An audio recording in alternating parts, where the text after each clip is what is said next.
Hi, my name is Sydney Evans, part owner of Sealed With Love Pastries. So we are a pastry company specializing in homemade, home decorated, from scratch pastries, cakes, cupcakes, cake pops, cookies, whatever you can think of, we do. Although as Christians, we don't really believe in accidents or coincidences, but how everything kind of just worked together, I fell into it. I wanted a cupcake one day. I didn't want to pay for it, so I made them myself because I'm very do-it-yourself. And people just started to ask me to do it for their events, and it kind of just became a thing. And so that's how Sealed With Love Pastries was started. I am very much a visual person, so usually they send us a picture or they'll give us an invitation like to their wedding or to their birthday party, and then I'll just pull inspiration from what they give me. If I'm doing something where a client doesn't really know what they want, I'll usually just pull inspiration from flowers or painting or anything that's cute. So pretty much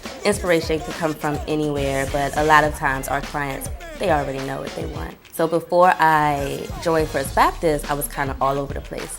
And I was actually a promotional model for a very prominent liquor company. And so I was in the clubs a lot. I made a lot of money. It was easy. I put on a dress, I put on the makeup, I do the hair, I smile, I sit in the booth, I give people drinks. It was easy.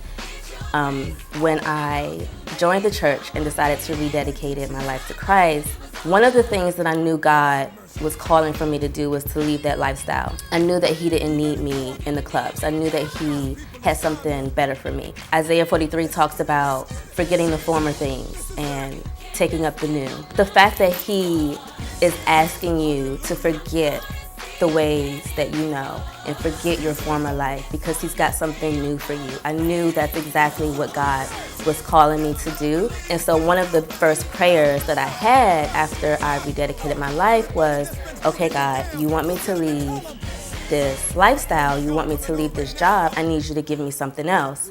And I left it there. I quit the job, I left the money, and within 2 weeks, I had the craving for a cupcake. And it's very crazy when you think about it, how I was obedient to God. I knew that He asked me to leave that lifestyle. And I had a craving for a cupcake that took me to a grocery store, that took me to an aisle to, go home and make cupcakes, that took me to work to share these cupcakes with my coworkers. And then not long after that, I was laid off. But the fact that I had established now a business, I wasn't working for a year, and I knew that God asked me to leave that job so that I can establish this business. I knew exactly how He brought me there and that He was always faithful. So you can find us on Facebook at Sealed With Love Pastries, on Instagram at sealed_with_love_pastries, and of course, sealedwithlovepastries.com. Everybody say